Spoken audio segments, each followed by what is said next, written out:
हुजूर सल्लल्लाहु अलैहि वसल्लम का इरशाद है, मन हज्ज लिल्लाह फलम यरफस वलम यफसुक रजअ कयौमिन वलदतहु उम्मु औ कमा क़ाल अलैहि सलातु वस्सलाम। जिस आदमी ने हज किया और हज में उसने न रफस किया न फुसूक किया तो वो ऐसे लौटेगा जैसे उसकी माँ ने उसको आज जना हो। कुरान करीम में भी अल्लाह ताला ने इरशाद फरमाया है, फला रफसा वला फुसूका वला जिदाला फिल हज। ये तीन चीज़ें ना हो। तो हज में ये तीन काम मना है। रफस भी मना है, यानी हर वो बेहयाई का अमल जिसके ज़रिए हज के मकासद की खिलाफ वर्जी हो, चाहे वो मियाँ बीवी के आपस के ताल्लुकात हैं, चाहे इससे मुताल्लिक़ गुफ्तगू है, इशारे और किनाए से भी मना है। और बदनिगाही ये तो बहुत ही ख़तरनाक है। शेखुल अरब वल अजम हज़रत मौलाना हकीम मोहम्मद अख्तर साहब रहमतुल्लाह अलैह फरमाते थे कि हरमैन शरीफैन का जो सफ़र है ये एक आशिकाना सफ़र है, और आशिक जब इस सफ़र में जाता है तो अल्लाह से लौ लगाता है, महबूब हकीकी से लौ लगाता है। बदनिगाही करके तुम अपने आप को गुनाह का मुर्तकिब ना बनाओ। तो निगाहों की हिफाजत, और ये वो गुनाह है जो बार बार होता रहता है, इंसान को अंदाज़ा ही नहीं होता कि मैं क्या कर रहा हूँ। तो हर किस्म के रफस से बचना है। और इसी तरह दूसरी चीज़ है फुसूक। फुसूक क्या है? खुरूज के माने में, चूहे को अरबी ज़बान में फासिक कहते हैं, निकल जाना, यानी जो शरीयत ने हुदूद मुतय्यन की हैं उन हुदूद से निकल जाना। फुसूक का लफ्ज़ ये आम है, इस एतबार से सारे गुनाह शामिल हैं। लेकिन एक तफसीर जो हज़रत अब्दुल्लाह बिन उमर रज़ियल्लाहु अन्हु से मनक़ूल है, उसके मुताबिक उन तमाम महज़ूरात से बचना, उन तमाम ममनुआत से बचना जो हज में नहीं होने चाहिए, तो उसका ख्याल रखना है, जिसकी वजह से कभी सदक़ा लाजिम हो जाता है और कभी दम लाजिम आ जाता है। तो हर किस्म की नाफरमानी से बचना है। और वो तो जगह ही ऐसी है जहाँ गुनाह से बचा जाए। वहाँ एक इबादत का सवाब जहाँ लाखों में है, तो गुनाह का जो बदला होगा वो भी लाखों में चला जाए।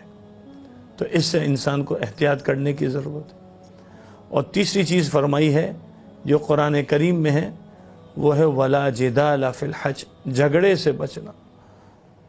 ये बहुत बड़ा मसला है। हाजी साहिबान को ये मसाइल बहुत पेश आते हैं, और इसकी वजह से ये हाल होता है कि बाज़ मरतबा पूरा सफ़र यही बहस लगी रहती है कि ग्रुप लीडर ने ऐसा नहीं किया, खाने में ये मसला है, पीने में ये मसला है, होटल में ये मसला है, और जनाब मिना के खैमों में चले गए तो वहाँ पर अलग रोना है, आरफात के मैदान में गए तो वहाँ अलग खाने पीने की फ़िक्र है, मुज़दलिफ़ा में आ रहे हैं तो वहाँ पर अलग फ़िक्र है। तो ये तो आशिकाना सफ़र है, यहाँ कैसा झगड़ा?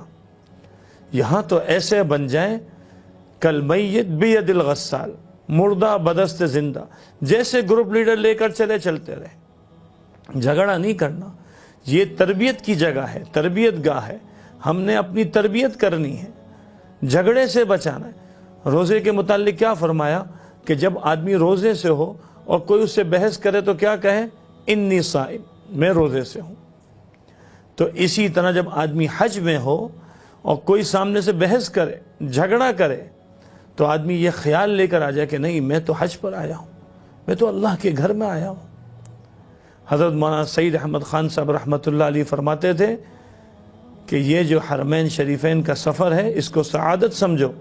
यहाँ जाकर अहले हरमैन की बुराइयाँ ना करो, तुम्हारी इन बुराइयों से तुम्हारी नेकियाँ उनको मिल जाएंगी, और अगर तुमने अपनी ज़बान से इनकी बुराइयों को ना रोका तो ख़तरा है कि तुम यहाँ आने से महरूम हो जाओ। तो अल्लाह ताला ने हमें ये जो सफ़र, हज का सफ़र अता फ़रमाया है, जो लोग जा रहे हैं, जो जाने का इरादा रखते हैं और जो जा चुके हैं, वो सारे के सारे इस बात का ख्याल रखें कि इस सफ़र को कीमती बना के लेकर आए और हज मबरूर करके आए, जिसका बदला क्या है? अल हज्जुल मबरूर लैसा लहू जज़ाउन इल्लल जन्नह, सिर्फ जन्नत इसका अजर मिलेगा। تو اللہ رب العزت نے ہمیں یہ سفر عطا فرمایا، یہ خوبصورت زندگی عطا فرمائی، اس کو ہم قیمتی بنائیں اور ان محظورات سے بچیں۔ جب لوٹیں گے تو پھر فضیلت کیا؟ رجع کیوم ولدتہ امہ، ایسے لوٹیں گے جیسے آج اس کی ماں نے اس کو جنا ہے، تو واقعتاً حاجی بن کر آئیں گے، پاجی بن کے نہیں آئیں گے۔ اللہ تعالی ہم سب کو عمل کی توفیق عطا فرمائے۔